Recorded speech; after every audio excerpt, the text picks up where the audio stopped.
Hello दोस्तों, नमस्कार। स्वागत है आपका अपना स्टडी चैनल लर्निंग जीएस वाला में। दोस्तों, इस समय हम एनसीईआरटी पॉलिटी का सेशन चला रहे हैं, जिसमें आज हम अध्याय 8 कानून और सामाजिक न्याय के चैप्टर को कंप्लीट करेंगे। इससे पहले यदि जो नए वाचर हैं, हम उनको बताना चाहेंगे कि हमारी एनसीईआरटी क्लास 6, 7, 8 की ज्योग्राफी यानी कि भूगोल पूरी कंप्लीट प्लेलिस्ट में वीडियो मिल जाएगी, उसे देख सकते हैं। और कॉन्स्टिट्यूशन ज्योग्राफी के भी कई वीडियो हमारे अच्छे अच्छे पड़े हुए हैं। तो चलिए दोस्तों, आज हम अब बिना समय गंवाए अपने कानून सामाजिक न्याय के चैप्टर को कंप्लीट करते हैं। जैसा कि आप शीर्षक में देख रहे हैं, क्या आपको कक्षा 7 का बाजार में एक कमीज अध्याय याद है? वहां हमने देखा था कि बाजारों की श्रृंखला किस तरह कपास उत्पादकों को सुपर बाजार में कमीज खरीदने वाले ग्राहकों से जोड़ देती है। इस श्रृंखला में हर मोड़ पर क्रय विक्रय चल रहा था। कपास पैदा करने वाला छोटा किसान, इरोड के बुनकर या कपड़ा निर्यात कारखाने के मजदूर, कमीज के उत्पादन में प्रत्यक्ष या अप्रत्यक्ष रूप से शामिल बहुत सारे लोग बाजार में शोषण का शिकार होते हैं। उनके साथ उचित बर्ताव नहीं होता है। बाजार में हर जगह लोगों के शोषण की संभावना बनी रहती है, चाहे वे मजदूर हों, उपभोक्ता हों या उत्पादक हों। लोगों को इस तरह के शोषण से बचाने के लिए सरकार कुछ कानून बनाती है।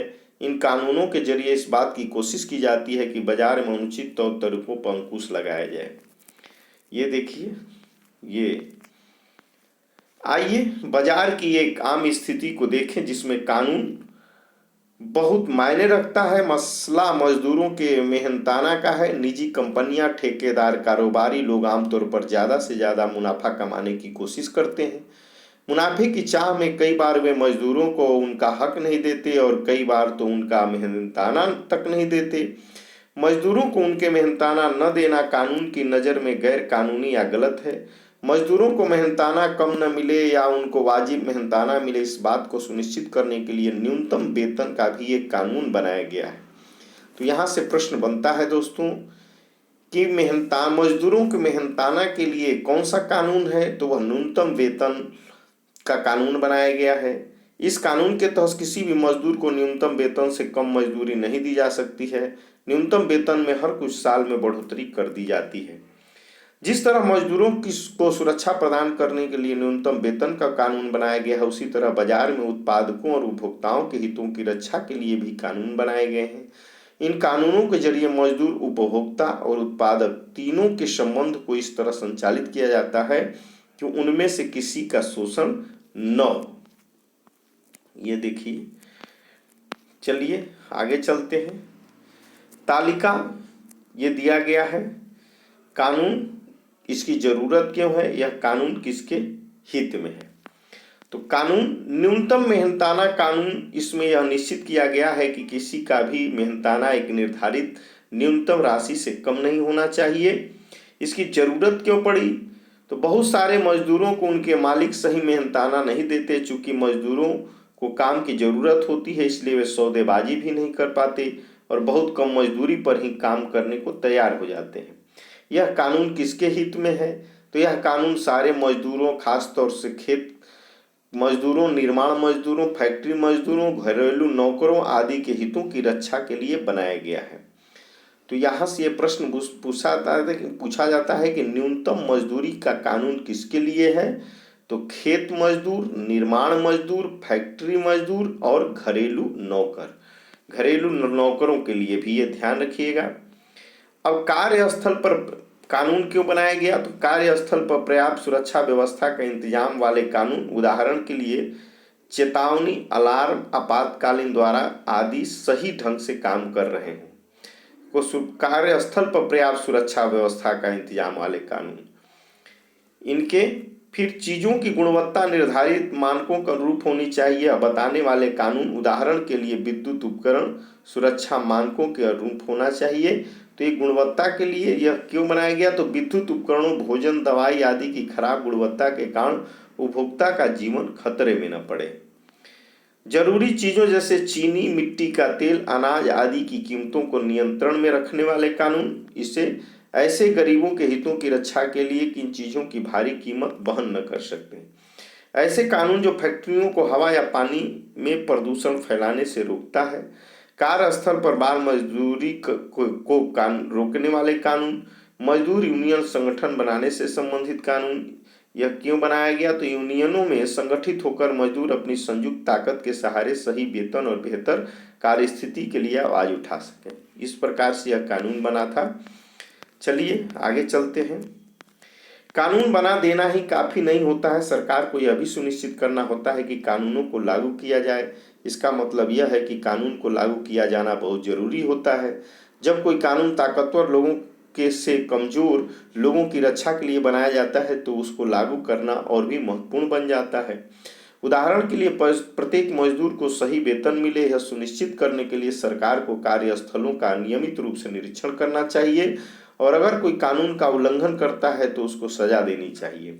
अगर मजदूर गरीब या शक्तिहीन है तो आमदनी गंवाने या बदलने की कार्रवाई के डर से वह कम वेतन पर भी काम करने को तैयार हो जाता है। मालिक भी इस बात को अच्छी तरह समझते हैं, वे अपनी ताकत का इस्तेमाल करते हैं ताकि मजदूरों से कम पैसे में काम कराया जा सके। ऐसी सूरत में यह बहुत जरूरी होता है कि संबंधित कानूनों को अच्छी तरह लागू किया जाए। इन कानूनों को बनाने, लागू करने और कायम रखने के लिए सरकार व्यक्तियों या निजी कंपनियों की गतिविधियों को नियंत्रित कर सकती है ताकि सामाजिक न्याय सुनिश्चित किया जा सके। इनमें से बहुत सारे कानूनों का जन्म भारतीय संविधान में दिए गए मौलिक अधिकारों से हुआ है। तो ये ध्यान रखिएगा कि जो ऊपर के कानून बताए गए हैं उसमें से ज़्यादातर मौलिक अधिकारों से उनका जन्म हुआ है। उदाहरण के लिए शोषण से मुक्ति के अधिकार का अर्थ है कि किसी को भी कम मेहनताना पर काम करने या बंधुआ मजदूर के तौर पर काम करने के लिए मजबूर नहीं किया जा सकता। संविधान में यह भी कहा गया है कि 14 साल से कम उम्र के किसी भी बच्चे को किसी कारखाने या खदान या किसी अन्य खतरनाक व्यवसाय में काम पर नहीं रखा जाएगा। तो उम्र याद रखिएगा, 14 साल से कम उम्र। व्यवहार में ये कानून किस तरह सामने आते हैं, यह कानून सामाजिक न्याय की चिंताओं को किस हद तक संबोधित करते हैं, इस अध्याय में हम ऐसे ही कुछ सवालों का पड़ताल करेंगे। सन 2011 की जनगणना के मुताबिक भारत में 5 से 14 साल की उम्र के 40 लाख से ज्यादा बच्चे विभिन्न व्यवसायों में नौकरी करते हैं। इनमें से बहुत सारे बच्चे खतरनाक व्यवसायों में हैं। 2016 में संसद ने बाल श्रम अधिनियम 1986 में संशोधन किया कि 14 वर्ष से कम आयु के बच्चों के सभी व्यवसायों में तथा किशोरों 14 से 18 वर्ष के जोखिमकारी व्यवसायों और प्रक्रियाओं में नियोजन करने पर प्रतिबंध है। तो किशोर कितने वर्ष में आते हैं? तो 14 से 18। बच्चों या किशोरों के नियोजन को अब एक संज्ञेय अपराध बना दिया गया है। तो यह किस तरह के अपराध में आते हैं? तो संज्ञेय अपराध में। 2017 में एक online portal platform for effective enforcement for no child labour pencil प्रारंभ हुआ। यह पोर्टल शिकायतें दर्ज करने, चाइल्ड ट्रैकिंग तथा राष्ट्रीय बाल श्रम परियोजनाओं NCLP के कार्यान्वयन और मॉनिटरिंग के लिए है। ये देखिए, बच्चे काम कर रहे हैं, इनको बचाने के लिए इनका जीवन। ये भोपाल गैस त्रासदी हुई थी जिसमें मिथाइल आइसोसाइनाइड गैस से लोग मर गए थे। देखिए यहाँ ये दिया हुआ है उसी के बारे में, कैसे किस प्रकार से क्या हुआ था। चलिए आगे चलते हैं। एक मजदूर की कीमत क्या होती है? अगर आप भोपाल के महाविनाश की वजहों को समझना चाहते हैं तो सबसे पहले यह जानना पड़ेगा कि यूनियन कार्बाइड ने भारत में ही अपना कारखाना क्यों खोला। विदेशी कंपनियों के भारत आने का एक कारण यहाँ का सस्ता श्रम है। तो विदेशी कंपनियों का आने का मुख्य कारण जो होता है भारत का सस्ता श्रम, माने कम पैसे में मजदूर का मिल जाना। अगर ये कंपनियां अमेरिका या किसी और विकसित देश में काम करें तो उन्हें भारत जैसे गरीब देशों के मजदूरों के मुकाबले वहां के मजदूरों को ज़्यादा वेतन देना पड़ेगा। भारत में न केवल वे कम कीमत पर काम करवा सकती हैं बल्कि यहाँ के मजदूर ज़्यादा घंटों तक भी काम कर सकते हैं। यहाँ मजदूरों के लिए आवास जैसी दूसरी चीज भी खर्चे की जो ज़्यादा ज़रूरत नहीं होती। इस तरह ये कंपनियां यहाँ कम लागत पर ज़्यादा मुनाफा कमा सकती हैं। लागत में कटौती के तरीके इससे खतरनाक भी हो सकते हैं। लागत में कमी लाने के लिए सुरक्षा उपायों की अक्सर अनदेखी की जाती है। यूनियन कार्बाइड के कारखाने में एक भी सुरक्षा उपकरण या तो सही ढंग से काम नहीं कर रहा था या उनकी संख्या कम थी। 1980 से 1984 के बीच मिग संयंत्र के कामगारों के दल की संख्या 12 से घटाकर 6 की जा चुकी थी। मजदूरों के लिए सुरक्षा प्रशिक्षण की अवधि तो 6 महीने से घटाकर केवल 15 दिन ही कर दी गई थी। मिग कारखाने के लिए रात की पाली के मजदूर का पद ही खत्म कर दिया गया था। यूनाइटेड कार्बाइड के भोपाल और अमेरिकी संयंत्रों में सुरक्षा व्यवस्था में फर्क जानने के लिए नीचे पढ़ सकते हैं। पश्चिमी वर्जीनिया या अमेरिका में कंप्यूटर की चेतावनी और निगरानी व्यवस्था मौजूद थी। भोपाल के यूनियन कार्बाइड कारखाने में गैस के रिसाव के लिए केवल मजदूरों के अंदाजे का सहारे कम काम चलाया जाता था। पश्चिम वर्जीनिया में खतरा पैदा होने पर लोगों को सुरक्षित स्थानों पर ले जाने की व्यवस्था मौजूद थी, जबकि भोपाल में ऐसा कुछ नहीं था। अलग अलग देशों के बीच सुरक्षा मानकों में इतने भारी फर्क क्यों है और दुर्घटना हो जाने के बाद पीड़ितों को इतना मामूली मुआवजा क्यों दिया जा रहा है? इस बात का जवाब यह है कि भारतीय मजदूर का मोल अभी भी ज़्यादा नहीं माना जाता। एक मजदूर जाता है तो फौरन उसकी जगह दूसरा मिल सकता है। हमारे यहाँ बेरोजगारी इतनी ज़्यादा है कि थोड़ी सी तनख्वाह के बदले न जाने कितने लोग असुरक्षित स्थितियों में भी काम करने को तैयार हो जाते हैं। मजदूरों की इस कमजोरी का फायदा उठाकर मालिक कार्यस्थल पर सुरक्षा की जिम्मेदारी से बच जाते हैं। इस तरह भोपाल गैस त्रासदी के इतने सालों बाद भी मालिकों के बर्बर रवैये के कारण निर्माण स्थल, खदानों या कारखानों में दुर्घटना का खबरें हर रोज आती हैं। सुरक्षा कानूनों का क्रियान्वयन। कानून बनाने और लागू करने वाली संस्था के नाते यह सुनिश्चित करना सरकार की जिम्मेदारी है कि सुरक्षा कानूनों का सही ढंग से लागू किया जाए। सरकार को इस बात का भी ध्यान रखना चाहिए कि अनुच्छेद 21 में दिए गए जीवन के अधिकार का उल्लंघन न हो। तो जीवन का अधिकार की बात कहाँ गया है? तो अनुच्छेद 21 में। जब यूनियन कार्बाइड संयंत्र में सुरक्षा मानकों की इस तरह खुलेआम अवहेलना हो रही थी तो सरकार क्या कर रही थी?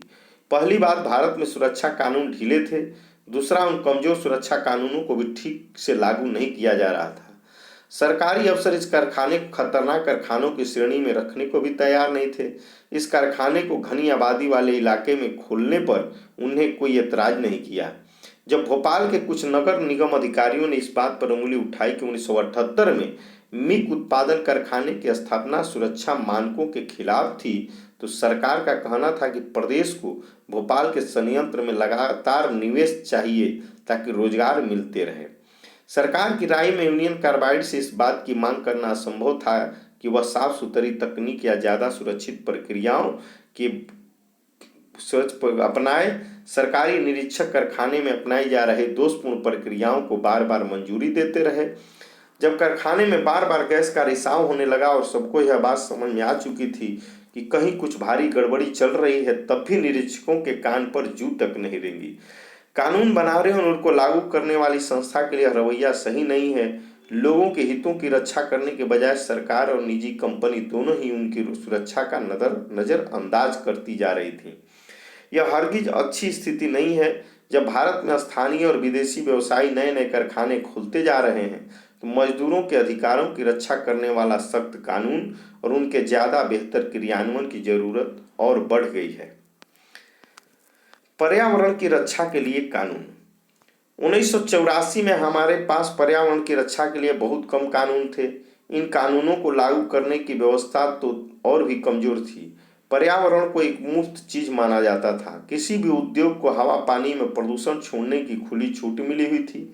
चाहे नदियां हो, हवा हो या भूमिगत पानी हो, पर्यावरण दूषित हो रहा था और लोगों की सेहत के साथ खिलवाड़ किया जा रहा था।